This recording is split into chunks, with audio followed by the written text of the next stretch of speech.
So now एक retail investor की परेशानी को ख़त्म करने वाली वीडियो, स्टॉक की वैल्यूएशन कैसे निकालना सीखें। क्योंकि रिटेल इन्वेस्टर की बहुत चाह रहती है कि किसी भी स्टॉक के ऊपर हम सर्च करें और उसकी वैल्यूएशन वगैरह वगैरह चीज़ों को पढ़ें ताकि हमें समझ में आए कि भैया क्या ये स्टॉक लेना चाहिए या नहीं लेना चाहिए, आगे के लिए बेहतर है या नहीं है।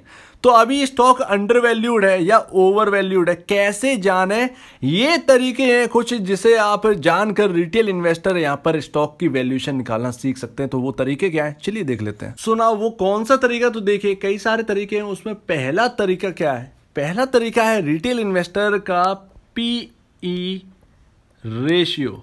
जी हाँ, पी रेशियो को देख लेना। जब भी किसी स्टॉक को आप खरीदें तो पी रेशियो उस स्टॉक का जरूर देखिए। आपको ये मनी कंट्रोल बाकी वगैरह वगैरह साइट है जैसे स्टॉक एज है या स्क्रीनर है, वहाँ पर आपको स्टॉक का पी रेशियो देखने को मिल जाता है। उसी के नीचे जो है वो इंडस्ट्री भी होता है। अभी यहाँ पर एक स्टॉक ले लेते हैं, लाइक हमने ले लिया H यानी हिंडाल्को ले लेते हैं। हिंडाल्को एक हिंडाल्को नाम का स्टॉक है और हिंडाल्को को अगर हमें खरीदना है, राइट, तो हमें 200 रुपये का प्राइस चल रहा है हिंडाल्को का। और हम कैसे पता करेंगे कि हिंडाल्को की वैल्यूएशन जो है वो सस्ती है या महंगी है। इस वक्त जब मैं खरीद रहा हूँ 200 रुपये पर, तो हिंडाल्को 200 रुपये पर चल रहा है। और यहाँ पर आपको चेक करना है इसका सबसे पहले पी रेशियो। तो पी रेशियो जब आप चेक करोगे तो हिंडाल्को का, अगर मान लीजिए हिंडाल्को का पी रेशियो जो है वो है आपका 15 का पी रेशियो है। 15 के पी रेशियो से अब आपको पता चलेगा कि स्टॉक का पी रेशियो जो है 15 है। लेकिन आप इसे कैसे कंपेयर करेंगे, कैसे पता करेंगे, तो उसी के नीचे लगा होगा इंडस्ट्री पीई। आपका इंडस्ट्री पीई यहाँ पर जो है पी रेशियो दे रखा होगा और उसका कहीं ना कहीं आपका 35 होगा, क्योंकि नॉर्मली इंडस्ट्री पी 35 होता है। तो यहाँ पर जो इंडस्ट्री पी है, इंडस्ट्री पी को यहाँ पर पी रेशियो से, स्टॉक के पी रेशियो से कंपेयर कर दीजिए, तो आपका मोटा मोटा अभी यहाँ पर 20 का डिफरेंस आपको देखने को मिल रहा है। तो जो 20 का डिफरेंस है ये आपको क्या दिखा रहा है, अगर आपका पी रेशियो 35 से बिलो है, यानी कि इंडस्ट्री पी जो भी हो 35 हो, 30 हो, 37 हो, 28 हो, अगर अपने इंडस्ट्री पी से नीचे है स्टॉक का पी रेशियो तो वो अंडर वैल्यूड होता है। मान लीजिए जैसे इंडस्ट्री पी यहाँ पर 35 है और आपके स्टॉक का पी रेशियो 15 है, ये है नहीं है एक्चुअली, मैंने सिर्फ यहाँ पर एग्जांपल के तौर पर ले रखा है। तो आपको यहाँ पर क्या नज़र आ रहा है, आपको 20 पॉइंट नज़र आ रहे हैं। अगर ये 35 से यहाँ से इंडस्ट्री पी से अगर आपका पी रेशियो 30 पर होता तो हम इसको कहते हैं थोड़ा सा अंडर वैल्यूड है। अगर ये 30 के नीचे लमसम 20 पॉइंट के आसपास होता पी रेशियो स्टॉक का, तो हम कहते हैं 35 के कंपैरिजन 20 का पी रेशियो है तो ये एक अंडर वैल्यूड स्टॉक है। मान लीजिए अगर 20 से भी ज़्यादा सस्ता होता, 12 होता या 13 होता, 13 के आसपास पी रेशियो होता, तो हम उस वक्त कहते हैं कि हाईली अंडर वैल्यूड ये शेयर है, तो ये आगे हमको रिटर्न देने के लिए तैयार होगा।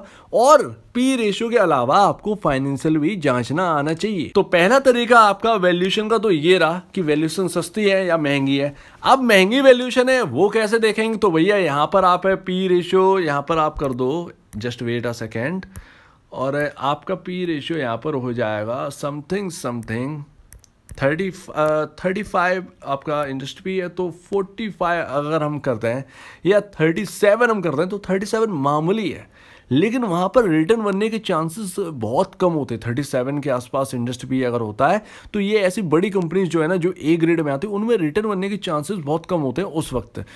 तो यहाँ पर ना अगर 45 का आपका स्टॉक का पी रेशियो है, किसी भी स्टॉक का 45 का पी रेशियो है और इंडस्ट्री पी 35 है, तो आप कहेंगे ओवर वैल्यूड है भाई, थोड़ा सा ओवर वैल्यूड है, क्योंकि यहाँ पर इंडस्ट्री पी को क्रॉस कर दिया। इसके जो कॉम्पिटिटर है उसका एवरेज बनता है, उसी को कहा जाता है इंडस्ट्री पी। और इंडस्ट्री पी से अगर ज़्यादा निकलेगा तो अपने कॉम्पिटिटर से ज़्यादा इसका स्टॉक हाई वैल्यू पर ट्रेड कर रहा है।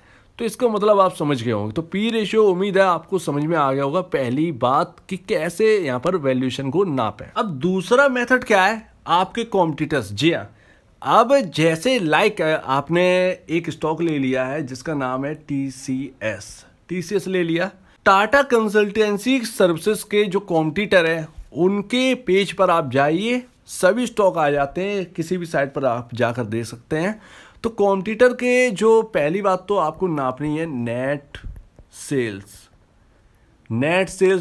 दूसरा आपका है नेट प्रॉफिट, थर्ड पर आपका आता है आपका रिजर्व, और फोर्थ पर आपका आता है डेप्ट। जी हाँ, डेप्ट। तो यहाँ पर नेट सेल देखिए, यहाँ पर जो है थोड़ा सा फिंगर से लिख रहा हूँ इसीलिए यहाँ पर प्रॉब्लम है, ज़्यादा साफ नहीं आएगा। तो यहाँ पर ना आपका टीसीएस का जो कॉम्पिटिटर है उसमें आप नेट सेल यहाँ पर सभी कॉम्पिटिटर्स की देखिए सबसे पहले, दूसरा आपका नेट प्रॉफिट देखिए, तीसरा आपका रिजर्व देखो, चौथा आपका डेप्ट देखिए। और डेप्ट देखना ही देखना है, क्या कंपनी के ऊपर कर्ज है या नहीं, क्योंकि अगर कर्ज होगा बाकी कॉम्पिटिटर के कंपैरिजन, जबकि आप अच्छे होने के बावजूद आप नहीं चल रहे होंगे, तो फिर आपको प्रॉब्लम देखने को मिलेगी, क्योंकि कर्ज की वजह से वो स्टॉक चल ही नहीं पाएगा। ज्यादातर केसेस में ऐसा देखा गया। लाइक आपने टीसीएस लिया और टीसीएस का कॉम्पिटिटर ले लिया, बड़े से बड़ा छोटे से छोटा, और आपने नेट सेल से पहले कंपेयर करके देखा, दूसरा आपका नेट प्रॉफिट कंपेयर देखा, तीसरा आपका रिजर्व देखा, चौथा आपका डेप्ट देखा। अगर आपके स्टॉक, जैसे आपने टीसीएस चुना है, अगर आपके स्टॉक की नेट सेल पर क्वार्टर बढ़ रही है, मार्जिन को कंपेयर कर लीजिए, दूसरा आप नेट प्रॉफिट कंपेयर कर लीजिए हर कंपनी का, तो अगर आपका टीसीएस का स्टॉक अगर बाकी कंपनियों से ज़्यादा आगे है और उसका पी रेशियो लो है इंडस्ट्री पी के कंपैरिजन, तो दूसरा आपको सिग्नल ये मिल गया।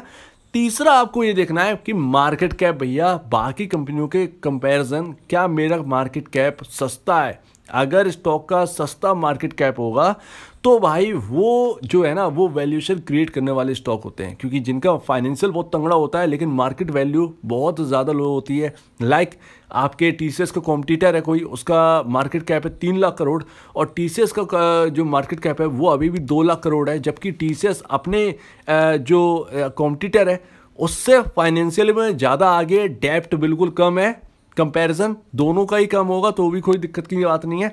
तो इससे हमें पता चलता है कि भैया रिजर्व दोनों के पास है अच्छा खासा, दोनों के फाइनेंशियल में टीसीएस आगे है, नेट प्रॉफिट में टीसीएस आगे है अपने कॉम्पिटिटर से, लेकिन मार्केट वैल्यू अपने कॉम्पिटिटर से कम है। तो ये मार्केट आपको आगे अंदाजा लगाते हुए दिखता है कि भैया इस स्टॉक को देखते हैं। जो स्मार्ट पीपल होते हैं वो ऐसे स्टॉक छांटते हैं कि भैया मार्केट वैल्यू इनसे कम है लेकिन इनकी टक्कर का बैठ रहा है, तब जाकर उनको एक बेहतरीन रिटर्न वाला स्टॉक मिलता है। तो फिर टीसीएस जो उस वक्त चुन लेगा उसे टीसीएस रिटर्न दे भी जाएगा, अच्छा खासा रिटर्न दे सकता है। मे बी अपने कॉम्पिटिटर से मार्केट कैप जो है वो सरपास कर जाए और मार्केट कैप बढ़ेगा तो यानी कि स्टॉक बढ़ेगा। तो ये हो गया दूसरा मेथड जो कि आपको पता होना चाहिए था। तो ये 2 मेथड है जिससे आप वैल्यूएशन का अंदाजा लगाना सीख सकते हैं। कॉम्पिटिटर वाला खेल जो है वो थोड़ा सा लंबा चौड़ा बैठता है लेकिन बैठता सटीक है। अब तीसरा मेथड मैं आपको पार्ट 2 में बताऊंगा, क्योंकि वहां पर वैल्यूएशन का कैलकुलेशन करना होगा और जब कैलकुलेट हम करेंगे तो आप कैलकुलेशन भी सीखना सीख जाओगे और यहाँ पर जो है कंपनी की, किसी भी कंपनी की कैलकुलेट करके आप वैल्यूएशन निकाल सकते हैं।